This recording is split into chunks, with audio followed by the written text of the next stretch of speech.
வணக்கம். மின்னல் 24 செய்திகளின் இன்றைய நாளிற்கான செய்தி தொகுப்பு.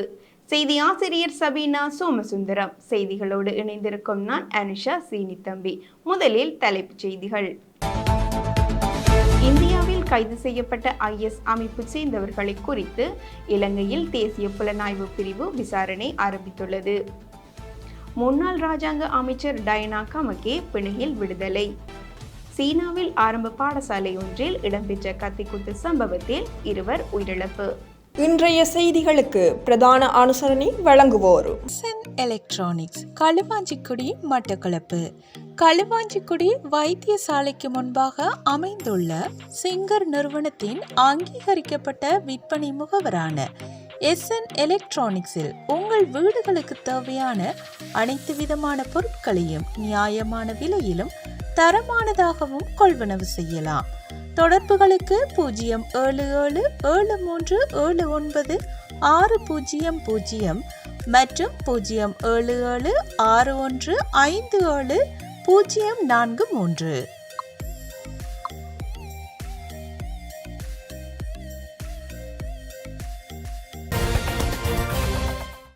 தொடர்வது விரிவான செய்திகள்.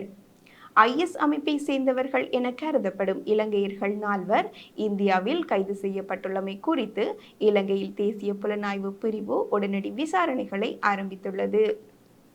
இந்தியாவின் குஜராத் மாநிலத்தில் உள்ள சர்தார் வல்லபாய் படேல் சர்வதேச விமான நிலையத்தில் 4 ISIS தீவிரவாதிகளை குஜராத் போலீசாரின் பயங்கரவாத தடுப்பு பிரிவினர் நேற்று கைது செய்துள்ளனர். குறித்த 4 இலங்கையில் வசிப்பவர்கள் என்றும் இஸ்லாமிய அரசுடன் தொடர்புடையவர்கள் என்றும் குஜராத் போலீஸ் தெரிவித்துள்ளது. இதேவேளை கைது செய்யப்பட்ட 4 தொடர்ந்தும் விசாரணைகளுக்கு உட்படுத்தப்பட்டு வருகின்றனர். இந்த நிலையில் அவர்கள் அகமதாபாத்திற்கு வருகை தந்தமைக்கான நோக்கத்தை கண்டறியும் வகையில் முதற்கட்ட விசாரணைகள் மேற்கொள்ளப்பட்டு வருகின்றது. கைது செய்யப்பட்டுள்ள 4 சில நாட்களுக்கு முன்னர் கொழும்பிலிருந்து சென்னை சென்று அங்கிருந்து குஜராத் நோக்கி சென்றுள்ளனர். அவர்களுக்கான அடுத்த கட்ட நடவடிக்கைகளை ஏற்பாடு செய்யும் பொறுப்பை ஏற்றிருந்த நபருக்காக காத்திருந்த வேளை இவர்கள் விமான நிலையத்தில் கைது செய்யப்பட்டனர் என இந்திய அதிகாரிகள் தெரிவித்துள்ளனர். இந்த நிலையில் IS அமைப்பைச் சேர்ந்தவர்கள் என கருதப்படும் இலங்கையர்கள் 4 இந்தியாவில் கைது செய்யப்பட்டுள்ளமை குறித்து இலங்கையின் தேசிய புலனாய்வு பிரிவு உடனடி விசாரணைகளை ஆரம்பித்துள்ளது. இந்த அச்சுறுத்தலை கையாள்வதற்கு அனைத்து நடவடிக்கைகளையும் இந்திய அதிகாரிகளுடன் இணைந்து முன்னெடுக்கின்றோம் என பொதுமக்கள் பாதுகாப்பு அரசர் டிரான் அலஸ் தெரிவித்துள்ளார். ராஜதந்திர கடவுச்சீட்டை பெற்றுக்கொண்டமை தொடர்பில் சந்தேக நபராக குறிப்பிடப்பட்டுள்ள முன்னாள் ராஜாங்க அமைச்சர் டயனா கமகே பிணையில் விடுவிக்கப்பட்டுள்ளார். இராஜதந்திர கடவுச்சீட்டை பெற்றுக்கொண்டமை தொடர்பில் சந்தேக நபராக குறிப்பிடப்பட்டுள்ள முன்னாள் ராஜாங்க அமைச்சர் டயனா கமகே கொழும்பு நீதவான் நீதிமன்றத்தில் முன்னிலையாகியுள்ளார். முன்னதாக நேற்று இடம்பெற்ற நீதிமன்ற அமர்வின் போது டயனா கமகேவை காணவில்லை என குற்றப்புலனாய்வு பிரிவினர் நீதிமன்றக்கு அறிவித்திருந்தனர். இதனையடுத்தே அவர் இன்று நீதிமன்றத்தில் முன்னிலையாகியுள்ளார். நாட்டில் எதிர்கால தேவைக்கு ஏற்ப வாகனங்களை இறக்குமதி செய்ய தயாராக இருப்பதாக நிதி ராஜாங்க அமைச்சர் ரஞ்சித் சியம்பலாபிட்டிய தெரிவித்துள்ளார். வாகன இறக்குமதியை தடுக்க அரசாங்கம் தயாராக இல்லை என ஊடகங்களுக்கு கருத்து தெரிவித்த ராஜாங்க அமைச்சர் குறிப்பிட்டார். நாட்டின் கையிருப்பு தற்போது 5.5 பில்லியன் அமெரிக்க டாலர்களாக உள்ளதாகவும் நிதி ராஜாங்க அமைச்சர் ரஞ்சித் சியம்பலாபிட்டிய மேலும் தெரிவித்தார். யாழ்ப்பாணத்தில் நேற்று திங்கட்கிழமை இராணுவ வாகனம் மோதி யுவதி ஒருவர் உயிரிழந்த சம்பவம் தொடர்பில் விபத்தை ஏற்படுத்திய இராணுவ சிப்பாய் விளக்கமறியலில் வைக்கப்பட்டுள்ளார். நேற்று திங்கட்கிழமை புத்தூர் கனகம்புலியடி வீதியில் வீரவாணி சந்தியில் இராணுவத்தினருக்கு சொந்தமான ஹயஸ் ரக வாகனம் வீதியோரமாக வீதியை கடக்க துவிச்சக்கர வண்டியுடன் காத்திருந்த யுவதியை மோதியதில் யுவதி உயிரிழந்தார். விபத்து தொடர்பில் விசாரணைகளை முன்னெடுத்த அச்சுவேலி போலீசார் வாகன சாரதியான இராணுவ சிப்பாயை கைது செய்து விசாரணைகளை முன்னெடுத்திருந்தனர். கைதான இராணுவ சிப்பாயை மல்லாகம் நீதவான் நீதிமன்றில் முற்படுத்திய போது சிப்பாயை 29ஆம் திகதி வரையில் விளக்கமறியலில் வைக்குமாறு மன்று உத்தரவிட்டுள்ளது. யுவதியை மோதிய வாகனத்தில் இராணுவ உயர் அதிகாரிகள் பயணித்ததாகவும் அவர்களில் 2 காயமடைந்த நிலையில் பலாலி வைத்தியசாலையில் சிகிச்சைக்காக அனுமதிக்கப்பட்டுள்ளதாகவும் தெரிவிக்கப்பட்டுள்ளது.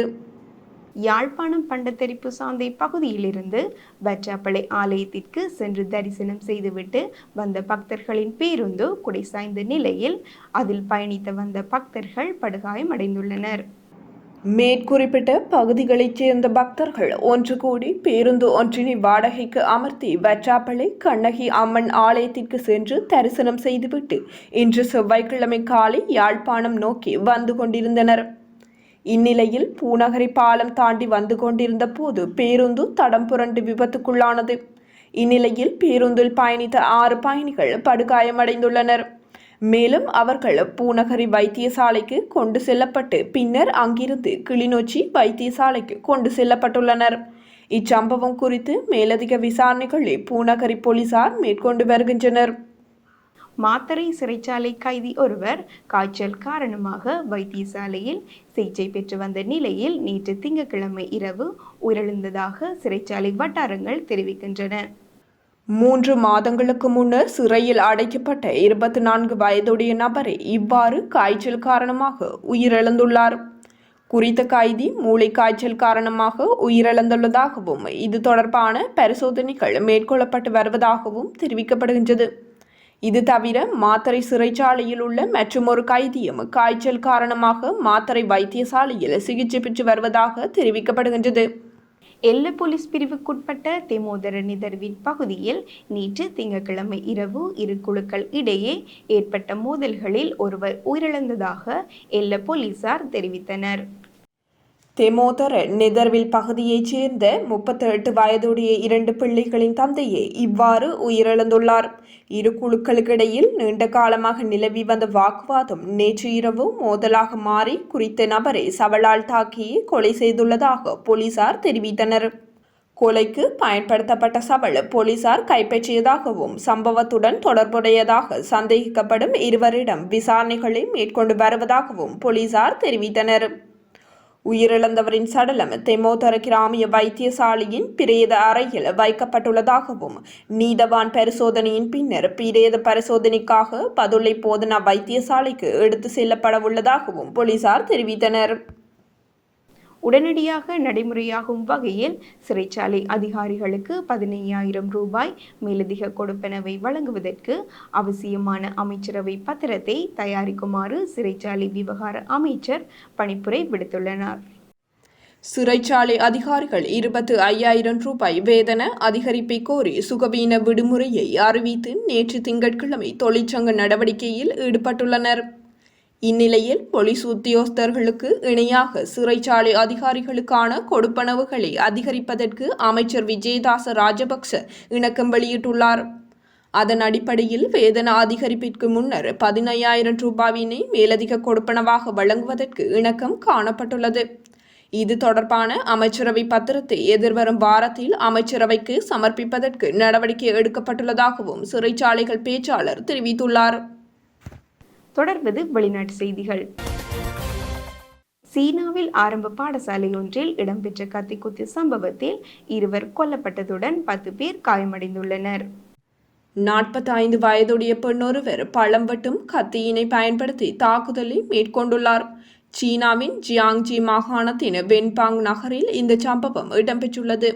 கத்திக்குத்து தாக்குதலை தொடர்ந்து ஆரம்ப பாடசாலையில் இருந்த மாணவர்கள் பாதுகாப்பாக வெளியேற்றப்பட்டுள்ளனர். இந்த சம்பவம் குறித்து அச்சம் வெளியிட்டுள்ள பெற்றோர் பாடசாலை உரிய தகவல்களை வெளியிடவில்லை என குற்றம் சாட்டியுள்ளனர். தொடர்வது விளையாட்டு செய்திகள். இந்தியன் பிரீமியர் லீக் 2020 கிரிக்கெட் தொடரில் முதலாவது தகுதிக்கான் போட்டியில் இன்றைய தினம் கொல்கத்தா நைட் ரைடர்ஸ் மற்றும் சன்ரைசர்ஸ் ஹைதராபாத் ஆகிய அணிகள் மோத உள்ளன. இந்த போட்டி இன்று இரவு 7:30 மணியளவில் அகமதாபாத்தில் ஆரம்பமாக உள்ளது. இந்த போட்டியில் வெற்றி பெறும் அணி நேரடியாக இறுதிப் போட்டியில் விளையாடும் வாய்ப்பை பெறவுள்ளது. 2024 ஆண்டிற்கான லங்கா பிரீமியர் லீக் கிரிக்கெட் தொடரில் வீரர்கள் ஏலம் தற்போது கொழும்பில் உள்ள நட்சத்திர விருந்தகம் ஒன்றில் நடைபெற்று வருகின்றது. இதுவரையில் ஏலத்தில் வாங்கப்பட்ட வீரர்களில் அதிகபட்சமாக மதிச பத்ரன் 1,20,000 அமெரிக்க டாலர்களுக்கு ஏலத்தில் வாங்கப்பட்டுள்ளார். இவர் கொழும்பு அணிக்காக ஏலத்தில் வாங்கப்பட்டுள்ளமை குறிப்பிடத்தக்கது. இதன்படி LPL வரலாற்றில் அதிக விலைக்கு வாங்கப்பட்ட வீரராக மதிசபத்ரன் பதிவாகியுள்ளார். இதுடனின்றி நாளிற்கான எமது செய்தி தொகுப்பு நிறைவடைகின்றது. வார நாட்களில் மாலை 6 மணிக்கு எமது செய்திகளை எதிர்பாருங்கள். மேலதிக செய்திகளை பார்வையிட www.minal24.com என்ற எமது இணையதளத்திற்குள் பிரவேசியுங்கள். நன்றி. எலக்ட்ரானிக்ஸ் களுவாஞ்சிக்குடி மட்டக்களப்பு. களுவாஞ்சிக்குடி வைத்தியசாலைக்கு முன்பாக அமைந்துள்ள சிங்கர் நிறுவனத்தின் அங்கீகரிக்கப்பட்ட விற்பனை முகவரான SN எலக்ட்ரானிக்ஸில் உங்கள் வீடுகளுக்கு தேவையான அனைத்து விதமான பொருட்களையும் நியாயமான விலையிலும் தரமானதாகவும் கொள்வனவு செய்யலாம். தொடர்புகளுக்கு 07773796000 மற்றும் 07761570043.